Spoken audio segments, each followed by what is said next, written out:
आता आम्ही जवळपास त्या रेस्क्यू ऑपरेशनच्या एकदम जवळ येऊन पोहोचलेलो आहोत।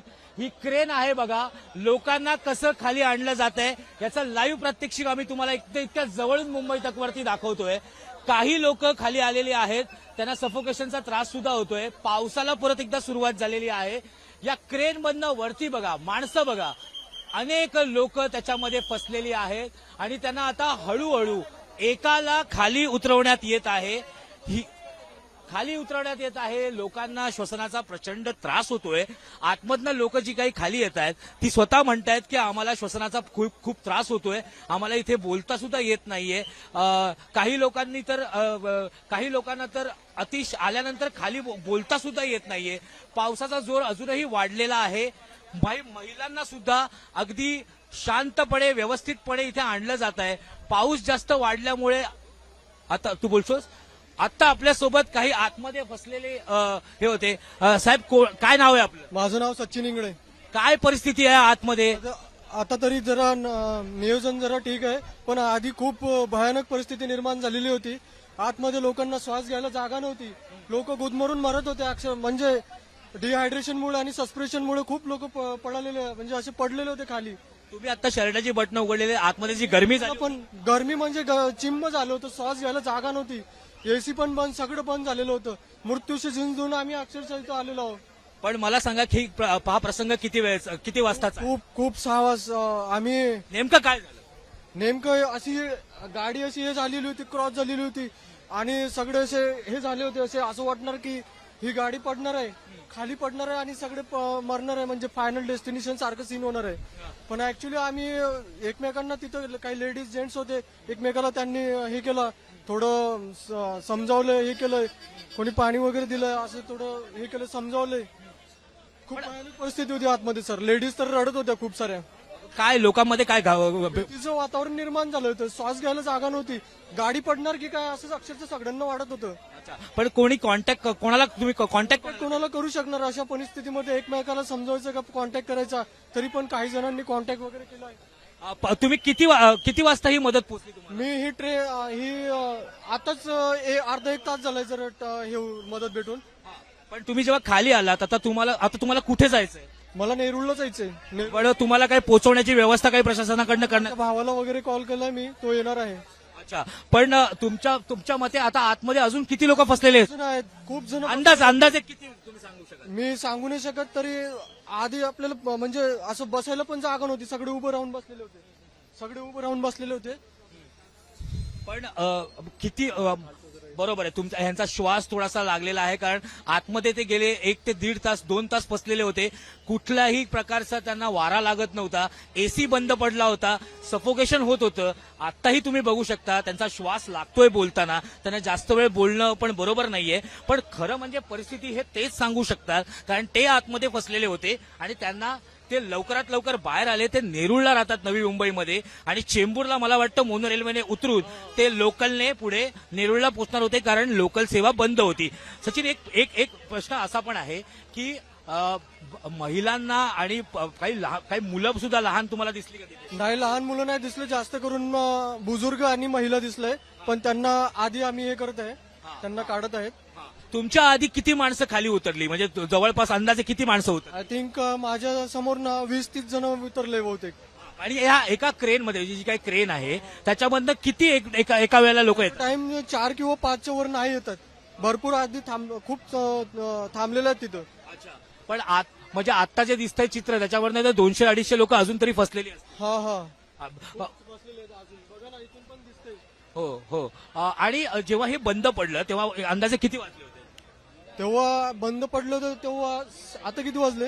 आता 9:15 झालेले. 1.5 तास झाला असेल बहुतेक, 1.5-2 तास झाले आम्ही। तुम्हाला वरनं काय दिसत होतं, की म्हणजे खालनं कोणी मदतीसाठी दिसत होतं का? मी तर खूप आतमध्ये होतो, मला तर काहीच दिसत नव्हतं। पण मी जेव्हा थोडं सावरत जरा पुश करत एवढ्या गर्दीमध्ये मी स्वतःला सावरत मी इथं आलो, आणि सगळ्यांना पण मी हे केलंय, थोडं मोटिवेट केलं की काय नाही होत। रेस्क्यू टीम आलेली आहे। मी इथं आल्यावर, खिडकीपाशी आल्यावर मला रेस्क्यू टीम दिसली, तेव्हा मला खूप चांगलं वाटलं। मी सगळ्यांना पण हे केलंय की काय होत नाही, टीम आलेला आहे आपल्याला सोडायला।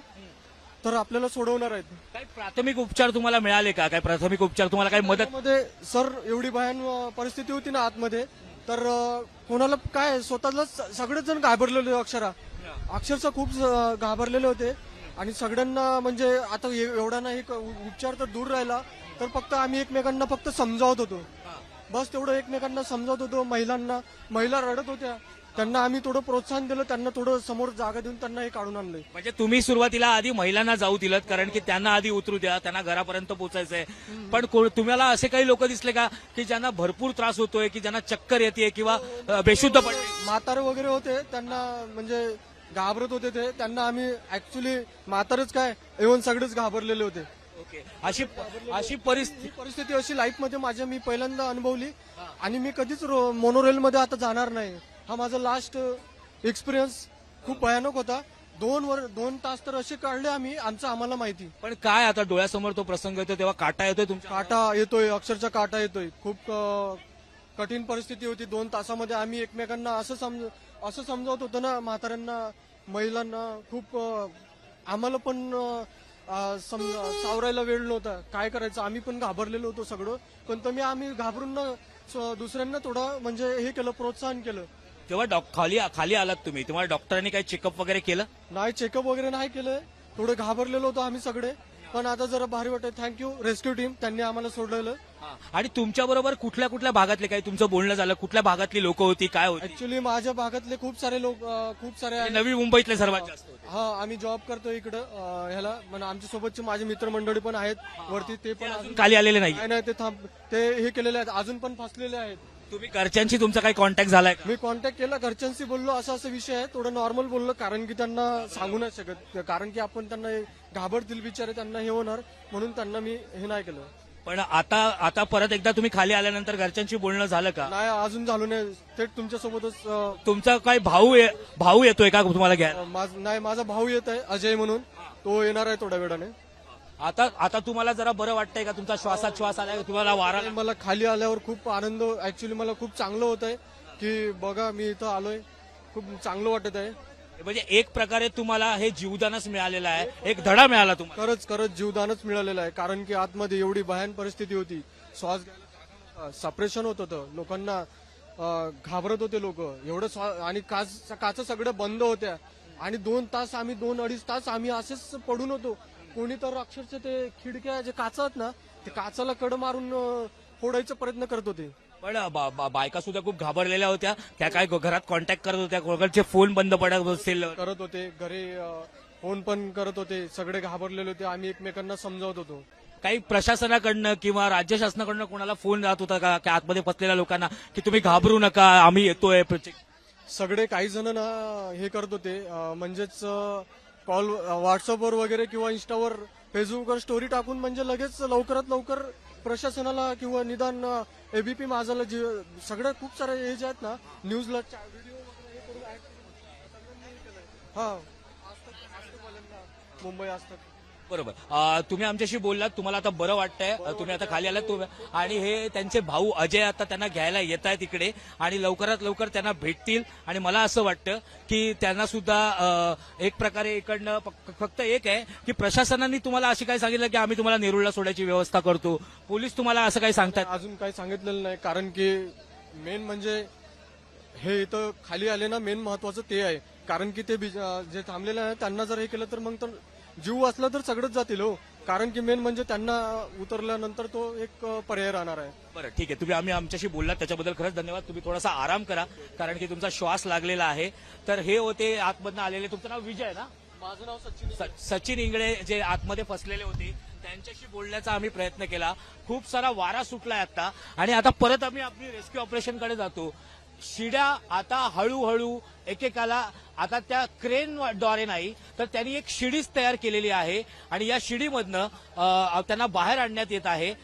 या ताई सुद्धा आता वरनं आलेल्या आहेत, थोड्याशा घाबरलेल्या आहेत, कारण त्यांना श्वास लागलेला आहे. ताई, ठीक आहे, थोडा श्वास लागलाय, त्याच्यामुळे थोडंसं त्यांना बोलता येत नाहीये. आत्ताच त्या वरनं आलेल्या 2 ते 2.5 तासापासून इथे लोक फसलेले आहेत. काही नातेवाईक सुद्धा इथे आलेले आहेत, कारण त्यांना त्यांच्या कुटुंबियांना त्यांच्या आप्तेष्टांना इथनं वरनं बाहेर काढायचं आहे. त्यासाठी त्या खाली आलेल्या आहेत आणि ते त्यांच्याशी संपर्क साधण्याचा त्यांच्याशी बोलण्याचा प्रयत्न करतायत.